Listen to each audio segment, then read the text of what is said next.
All right, welcome everyone. We're Semblance of Sanity. I'm Caleb. I'm Jacob. And we're here for Oshi No Ko, episode 7. All right, last episode we went through a very depressing arc of a character's story for Akane. She was cyberbullied. She ended up being isolated and put into a situation where a lot of the other actors and actresses either didn't know what to do or they kind of supported from a distance, you know? Right. But also because of her, isolation, it was very hard to break through that. Yep. And then she ended up trying to jump off of a bridge. Aqua saved her, pulled her back. And now that's where we're at. That's where we're at. Yeah. Okay. Yeah. I'm really glad the show has been focusing on a lot of the real life things of media personalities and stuff that they have to deal with. This one felt really good. Hit perfectly with a lot of the presentation choices. I have never been so glad for our main character to be an adult reincarnated into a kid's body. Where he can stalk people pretty well and where he can see the signs of shit, this is serious, Right. Yeah. So, good job, Aqua. Kind of feels weird to say that, but you're... It helped this time. Yeah, exactly. This time. Y'all, without further ado, let's get into this.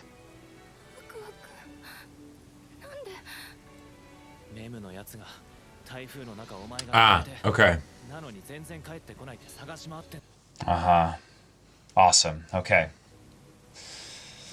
Yeah, man.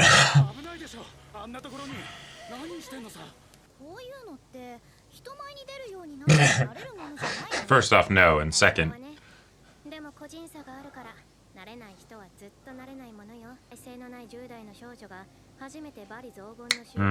First time, yep.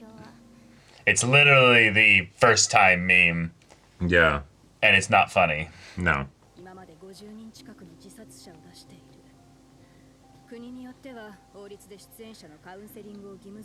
Cool. Actually, that's really cool. Yeah. Like... Right. Exactly. The difference between showing who you really are and showing, like, a persona. Because if they attack the persona, you're shielded. Right. Yep. Oh, yeah, and this could be super relevant once they, like, really start going with the whole idol thing. Yep.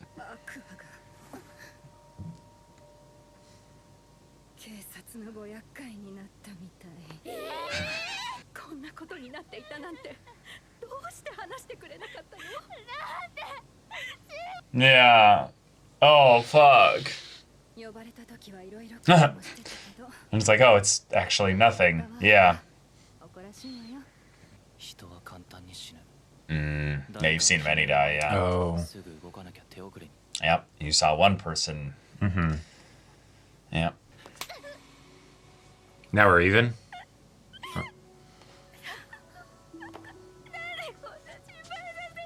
And no cameras here. Yeah, no cameras, yep.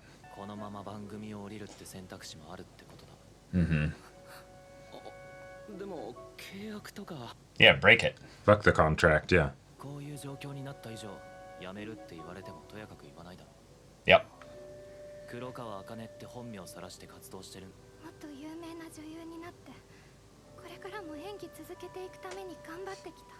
You certainly got famous.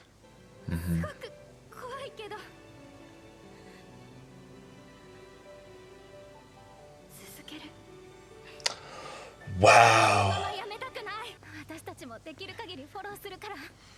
So...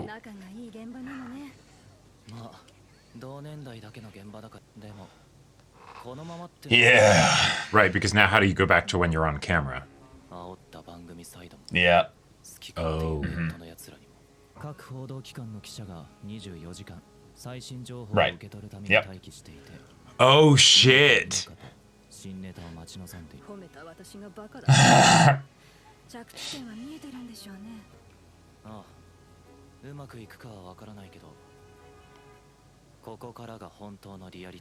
Oh, shit. Oh, fuck.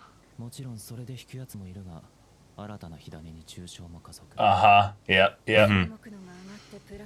Oh, she did that to get attention. Yeah.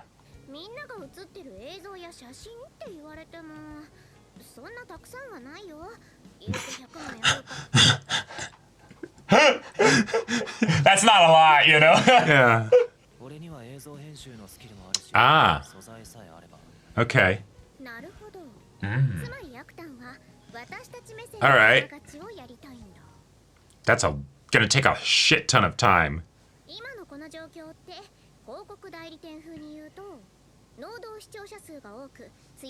Yep. Mm-hmm. Yep.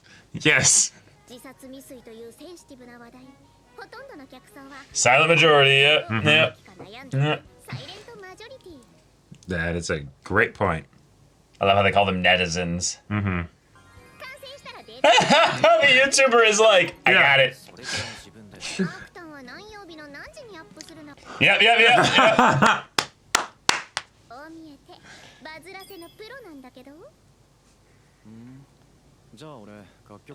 Oh, okay. Yeah. Yeah, I'm a band member, yeah.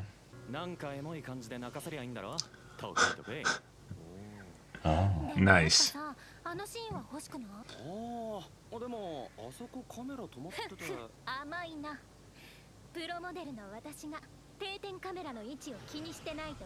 Damn. Wow, yeah. Well done. Yep, they don't want it shown yet. And she's kind of upset that all that work didn't lead to anything. Mm-hmm.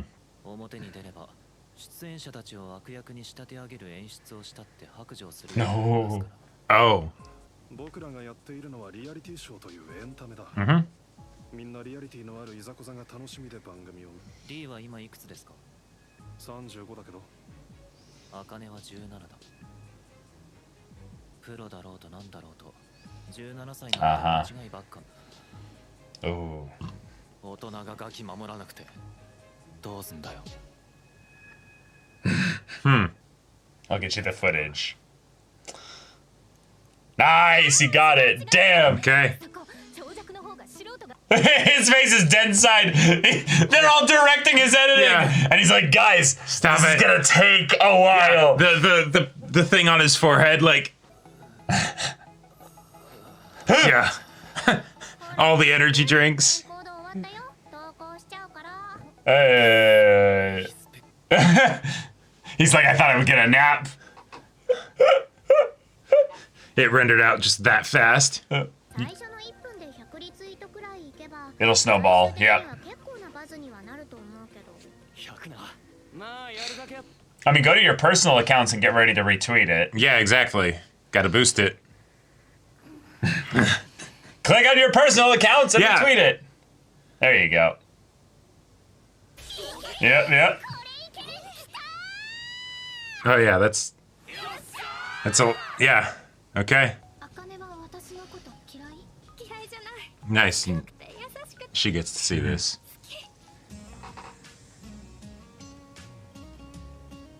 Nice. Oh. Oh, and as long as it hits her the right way, like that's amazing. 74,000 retweets. Holy shit. That went super viral. All right. Oh yeah, the show got extra popular.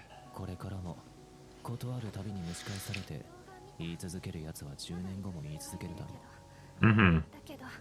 But for her, things are resolved. Yeah, that's everything. That's huge. Sure.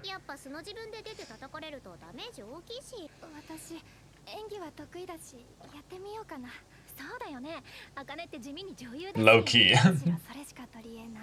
Something that's close to who you are, but not quite. Cool.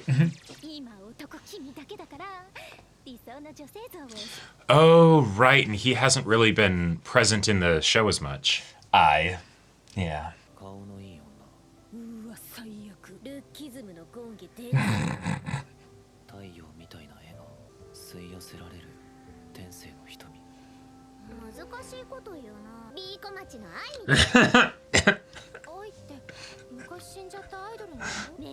They only care about looks. Wow.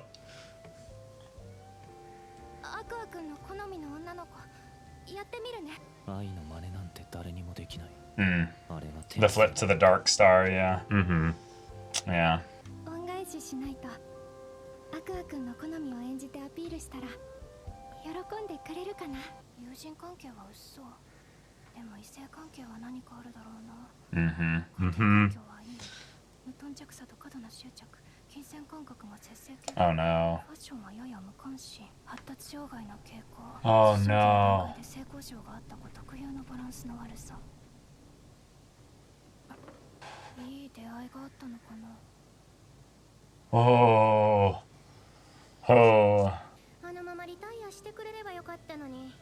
お前さ。違う違う。 It's like, Rich coming from you. yeah. Well, also, retired has a other connotation to it. 目の上の単行部っていうかさ、ちょっとは落ちてこいって気持ちを持つのもわかるでしょ。劇団ララライの黒川茜って言えば天才役者として演劇界では有名でしょう。 That's right, okay. Okay. 行くぞ。そうだね、アクア。 Oh, damn. Oh shit. The eyes. Yeah. もうカメラ回ってる？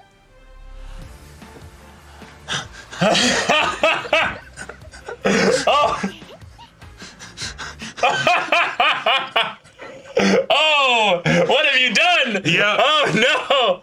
Well, all right. Well, yeah. Yeah. She did it. All right. Magnificent Oshi No Ko episode. We Excellent. got ourselves some real big nostalgia here with regards to the way in which, hey, let's make a YouTube video. Yeah. Let's make a video to go viral on Twitter. Sure.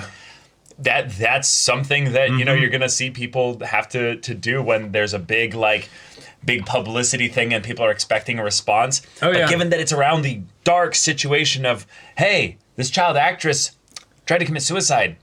Oh, shit. Yep. Okay. Yep. Now you have this talk from the fucking best girl, Kana, who is like, yeah, actually, the general gist of it is that people are not really, like, you know, bashing her and stuff like that in the large general majority. It's the, no. Oh, wait, well, actually, was that Memcho that brought No, that I think up? that was Memcho. Yeah. Oh, yeah, well, then, Memcho. Yeah. Memcho actually, Memcho is the Giga Chad, not Yeah. not and best she was girl, but MVP. but the Giga Chat of bringing up the way that online stuff works, in that people are going to, you know, be quietly in the background, you know, using using basically this as a thing to be like, well, we want to respond in the right way on social media so that we don't get attacked. But, you know, when someone else is being attacked, it's not me, so it's not me, so you know, it's just it's just a thing, you know. Yep. So Yep. yeah, I loved the dual look of the, hey, I use social media to bash other people. Am I potentially in the right for doing this? No, not. What are the ways in which people actually end up, you know, justifying that this social media platform gives me the means and the ability to then go and attack people? Well, they're doing the awful things. I don't like them. You know, they're the way that they're handling this is so dog shit that I need to say something. And it's like, cool, awesome, wonderful. Just Everybody's... You can just go and live with yourself in the mirror. I don't need to say anything to you. You just go wake up every morning and just look at yourself. I don't care. Go. Fine. The horrors of having people essentially all have the same volume of voice. Not quite, because they have different followings and such and things like that.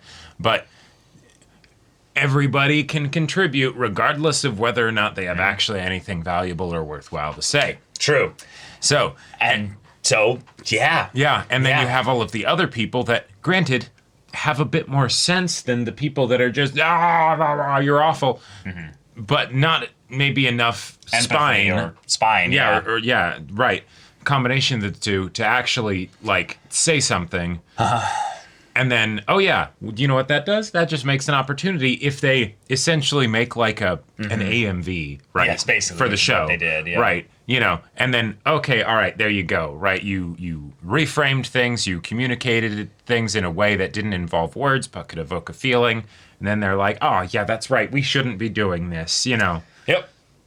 And now suddenly the silent majority has a thing that they can click on and go, look at me, I'm doing my part, I'm doing my support. And Right. yeah. In a lot of ways, sure. And it you did are. legitimately help. It did actually really help. Yeah.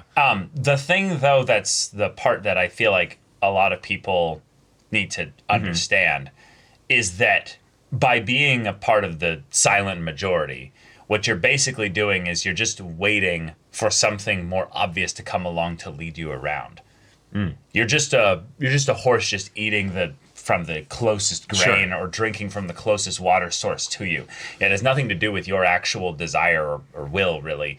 You're kind of being a lazy citizen in that regard, in the netizen kind of world here. And yet, yeah, you might not have anything good to say. That's totally fine. But just the idea of where people who you see are doing something where it's so clearly, like, even in your sphere specifically, I feel like that's the biggest thing, is that there's going to be things that are outside of our sphere of influence, and we'll misjudge what's in our sphere of influence because of social media. Like, it brings more things into our circle than they actually are. And I think this is a great example of the whole being greater than the sum of its parts, right? Where each of the people individually that, say, retweeted the thing, right, their sphere of influence would not be able to actually really do anything with regards to this situation. But if you get, say, whatever the number was, 60,000 retweets or something, that'll do it. That'll do it, right? Or at least in this case, it did. Yeah, I just get really, really frustrated every time I see in the YouTuber space another person end up taking their life or end up getting bullied off the platform or all kinds of things like that. Yep. I can usually go back and trace the point at which their community basically justified forming a subsection of their community that did the bullying. Like, it wasn't people outside their community, it was the community. And then the silent majority of the community that did nothing to stop that. And I think that my favorite comment, from like the bits that we saw in the like online, slew of stuff, is the wow, you're really, changing opinions quickly, aren't you? Oh, yeah. Right? Like just the idea that, like, yes, from something as simple as that, all of a sudden now you have, what, standards, right? Now you have, like, conviction. Right. It was, oh, they get along well, I want to cheer her out. Like, oh, what? Is attacking the show the trend now? You guys are too quick to reverse your position. Yeah. Hive mind in action. Just a bunch of anonymous messages on a message board showing that people are generally aware of the hive mind aspect of, a group there. But the thing is that it's not actually a hive mind. This is the part that I think is very important to acknowledge here, is that if you say there's, 70,000 retweets or what have you. Sure. What was the view count at? Yes, that is a great point. The view count was probably hundreds of times larger than the retweet count. Yeah. The difference is that of the retweets, there's a small percentage of them that are quote tweets, meaning they added something to the discussion rather than just signal boosting, Yes. Like, let me go back to the actual, like, post here. Right, like when they see it, like, way towards the end. Way towards the end, yeah, exactly. Right, because they show it in the early on stuff to be like, okay, yeah, in a minute. It's about 2-to-1 in retweets to quote tweets. So the idea that there are going to be people there that are going to be saying or giving some kind of commentary or something like that, most people aren't going to see your quote tweets. Like, most people just aren't going to do that and stuff. But, like, I think if it's something where you have an actual, like, connection to the thing involved or something with regards to the situation itself, and, like, you end up kind of joining in on the bashing community, like, this is like an actual, like, good example of a show to give, like, a little bit of a wake-up call to people like that, where it's the, hey, at what point do you basically think that by doing this, there's a level where you're like, well, it's okay up to a certain point, but I don't want to kill anybody. I honestly think that you should take a little bit of a look in the mirror then and be like, well, actually, like, wait a minute. I mean, if that's your goal, right? Because the thing is, I would say that statement is correct in that. Sure, giving feedback, even if it's negative, right? There can be a place for that and all that stuff, right? Sure. And of course, yeah, you don't want to kill anybody.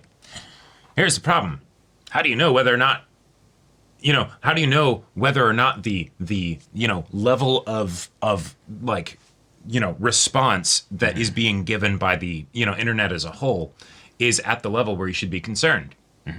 You don't. You don't. You don't. Because you usually don't care. Well, because, you usually don't care. But also, there's not going to be actual two-way communication. Right. There's not. Right. That's the other thing as well, is that it's the, why is this kind of a response or a criticism being given versus the why are you giving it specifically? Yeah. And usually it's because I had emotional response to this thing here and it made me upset or, what have you. But, like, when you, like, think about, like, I'm going to, add an extra thing to the fire here. Like, do you have a specific end goal in mind besides basically, like, I have to respond emotionally to this thing. Well, and I think there might be a little bit of my voice doesn't matter, so I don't have to scrutinize actually what I'm saying. My voice doesn't matter, and or also, like, so it doesn't matter what I say, and or maybe, like, looking at it from the best possible light, it's the, if it's one person saying something, nobody's going to care. Yeah. If it's something where a bunch of people say something, then maybe it will actually be paid attention to, right? Because then it's the, okay, this isn't just some random person that thought, like, the show was kind of shit. Yep. It's like, no, a bunch of people think, like, hey, this really could have been done better. Right. And then that gets into the other area where I've seen where you get these groups specifically where their whole thing is that they wake up in the morning, get onto their favorite, messaging setup there and say, all right, who are we cyberbullying today?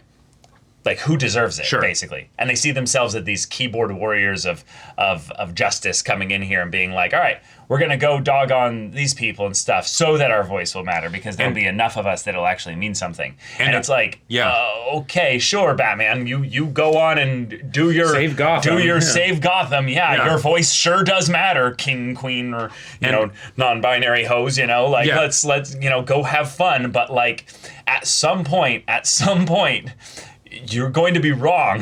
Right. Well, and even in addition to people that actively think of themselves as keyboard warriors, right, there's going to be all the other people that maybe get some, like, dopamine kickback from it without realizing that, without consciously thinking, like, I'm going to do this as my favorite thing to do every day, just because it's like the, maybe they don't realize that, like, oh, yeah, I'm kind of dissatisfied with my life, but, hey, if I'm from within my bedroom or whatever, I'm able to do something like that. That makes me feel a little bit better about myself. It's the same reason that people watch why the people that liked The Big Bang Theory were a bunch of people that weren't nerds, right? Because then they can laugh at nerds and nerds, right?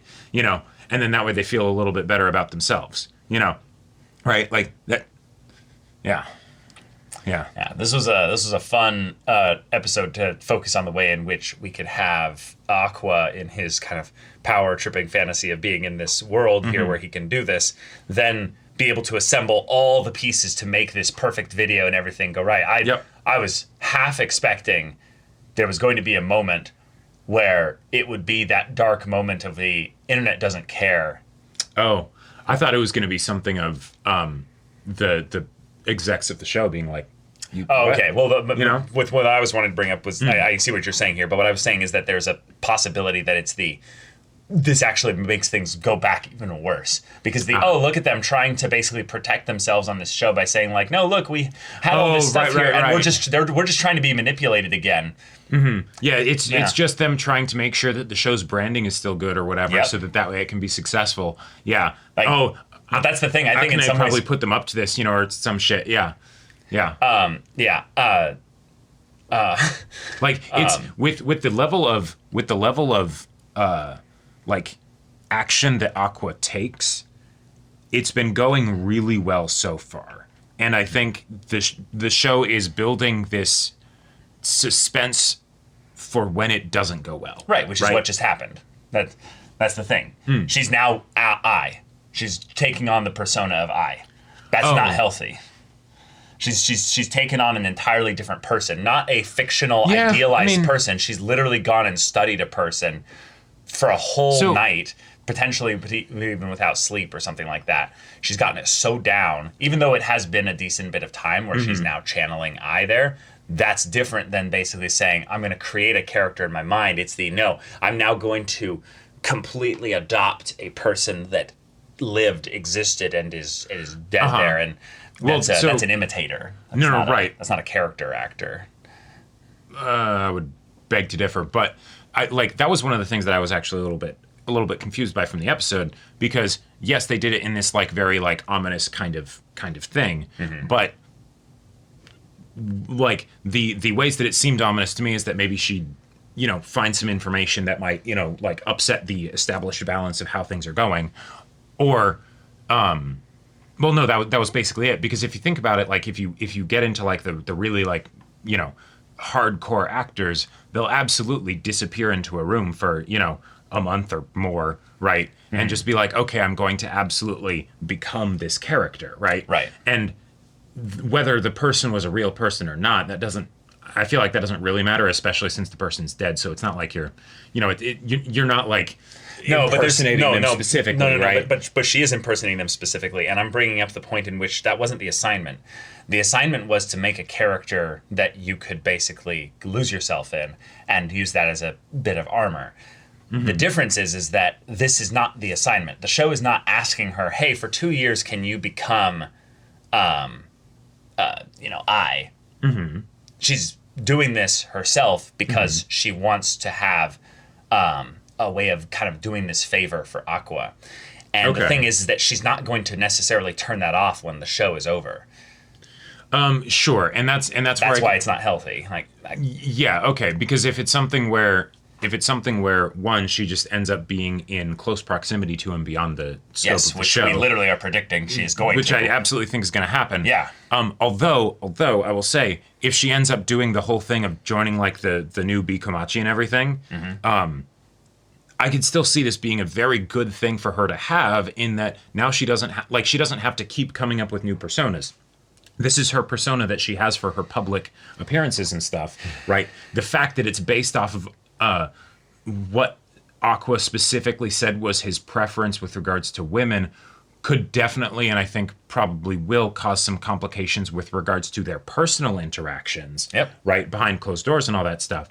But when it comes to like her actually having this persona that she can rely on, that seems like something that's just a good idea to have. Yeah, but you need to think about the way in which, if she does end up going with Strawberry Productions, every single one of them is going to recognize exactly what she's doing. Sure. Yeah, that's not good. Is it though? Yeah, that's not good. That's why not? Because it's an imitation. It's not an actual creation.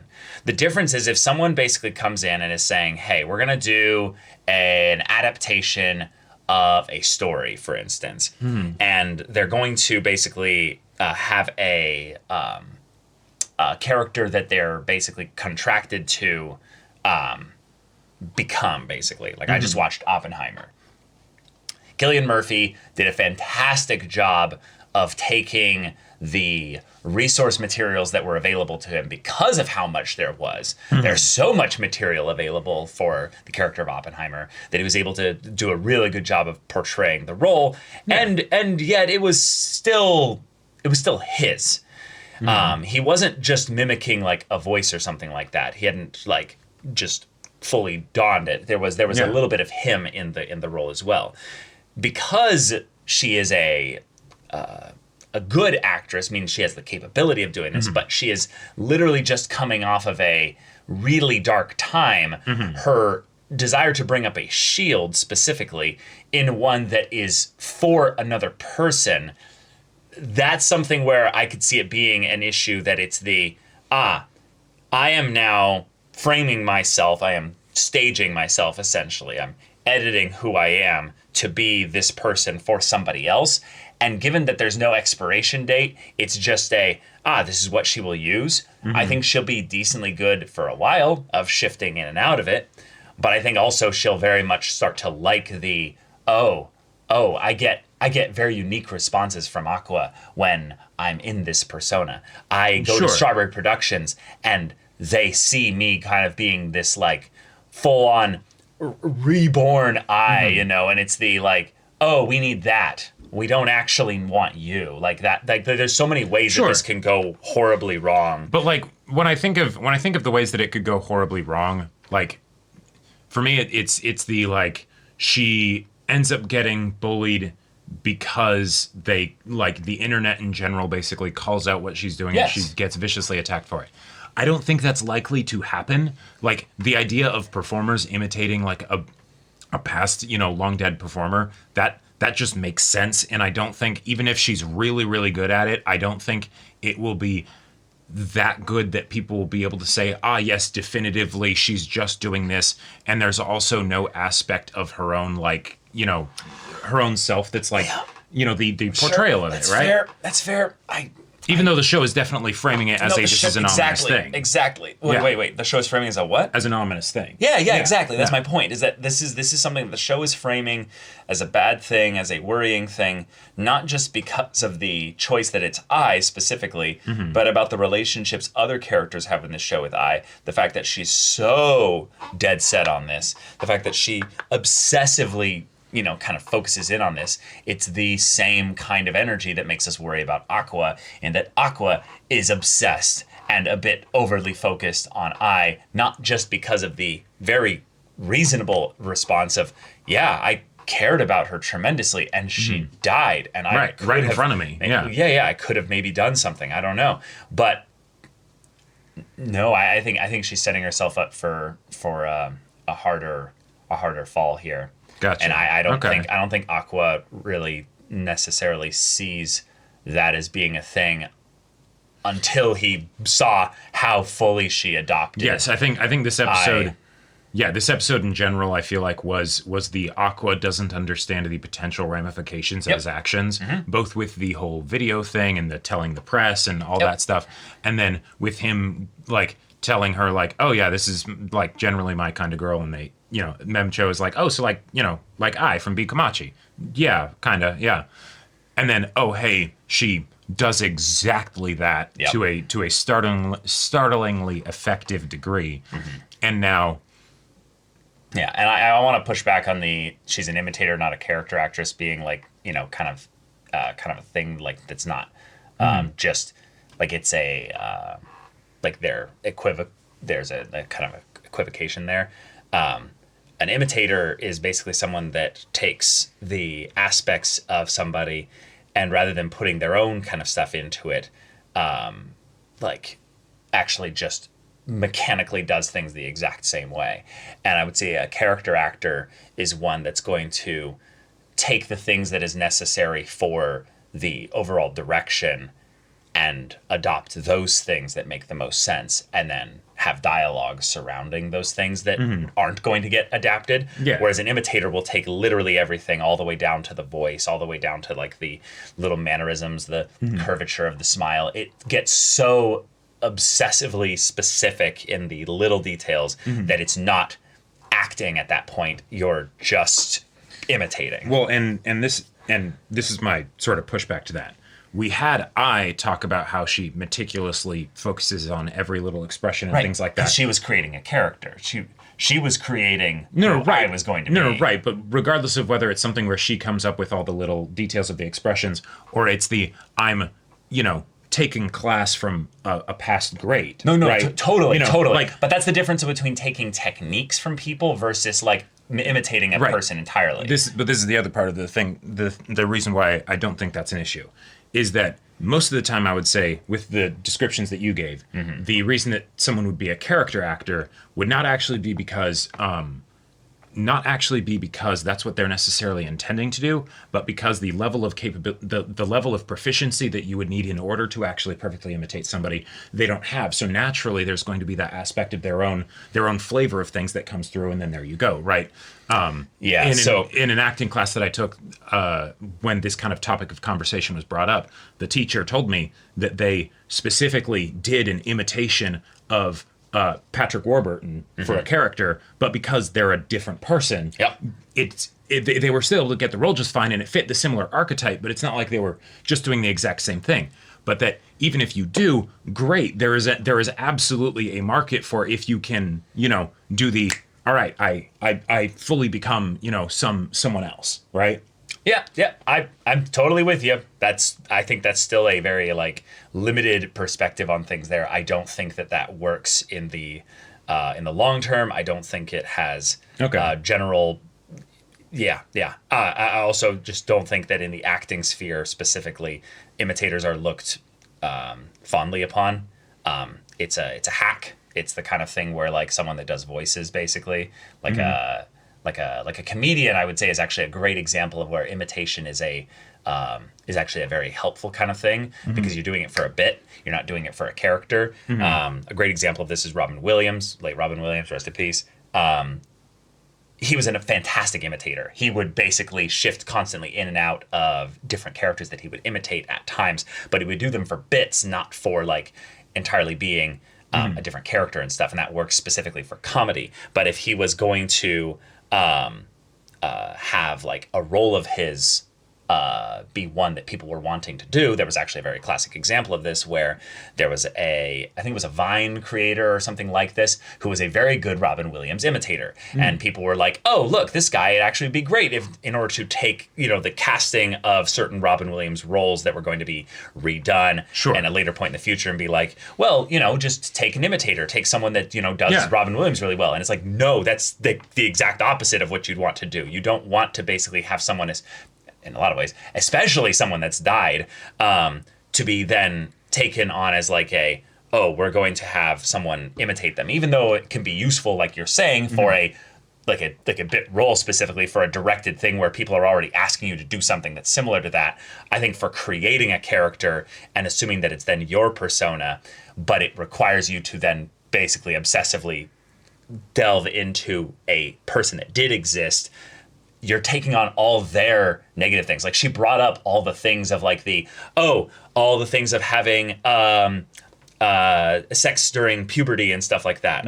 All those negative things. Bad family, past and things like that. Exactly. Would have caused her to develop in this kind of way. Yeah. Right, exactly. She's taking all that on as well. There's no distinction between what's worth selectively removing as like I don't need that, that's not helpful, that's not healthy. No, it's just take it all 100%. But then from the standpoint of the health angle, wouldn't that go into then the method actor kind of thing of needing to make sure that you have a good anchor so that way you can remove yourself from that when you're in your personal space, right? When you're not on the job. Yes, absolutely. But that's why, again, a method actor is important in that I would say for the most part, method actors are actually creating their own character. They're adding their own spin a lot more to it than they are imitating. They're not taking just a person that they know existed. They're bringing so much of their own stuff to it by living out what that is. They don't have a point where they turn it off. The anchor is like in their mind or something there. How does that affect things from like a health angle? Like I understand the idea that might not be something that people would want from like a specific like,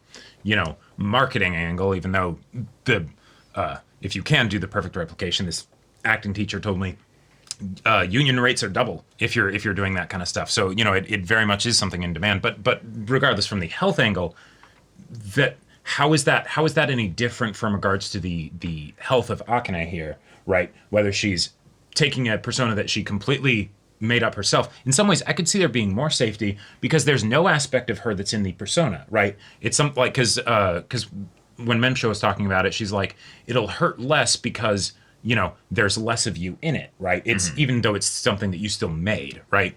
Whereas in this case, she made the persona in that she like recreated as best she could the I persona, right? But if it's not something that she had to actually come up with herself, I would think that from the standpoint of mental health, that'd be the best way to go. Like, yeah, but I wouldn't have it be an imitation. I would have it be an inspiration. I would have it be something where you take only 20% of that. But then that's something where you are putting an element of yourself into the mix, and then if it gets criticized, that is an aspect of your criticism. Like that's you getting criticized. Yeah, I agree. But the difference is that when you get into I would say the mechanics of the numbers, or like how much of it is you, how much of it is not. Yeah. The main thing is that it's not you. Like you can't. There's no black and white here where it's either all you or it's not you. It's that you're going to bring in some element of you unless you're perfect at it, which the show is trying to bring up that she perfectly did it there. Yeah, but hyper competent. Yeah. Right. But I don't think she's going to be perfect at it 100% of the time. I think there's going to be points where she'll need to either turn it off for a time. Totally. Yeah, when she's not on the job. Yeah. For just healthy purposes. But in terms of the things that aren't her, the kind of things that are immutable, like that smile doesn't seem like it really fits on your face, like her looks or something like that. Things that are kind of immutable in that regard. I mean, maybe something that could come up is that because it would, like, if it ends up becoming for idol work, then it's you have to have this persona ready at the drop of a hat so much that the fact that it's not yours with the method acting thing, even if you have a good anchor to pull yourself out of it, that would basically only be like when you're, with close friends or, like actually in private. And then that's what it was for I. Right. And so then it's if you're keeping that up 14 hours a day, say, then that could be a lot more like taxing than if it's just. Yeah. Yeah. Like it's, yeah. I just see this and I go, oh no, Aqua's using his adult influence in the child body thing and is going to end up hurting another kid. Gotcha. And doesn't really realize it. Doesn't realize that. He now might see it, but again, I also don't. I love, because of this perfect cliffhanger here, we don't know how he's going to respond to it. That's true. Well, and that was probably the thing that made me excited about it, is because then it's certainly scary for Aqua, because all of a sudden, my dead mother is now standing right in front of me. Well, and my idol, Yeah, exactly. Yeah.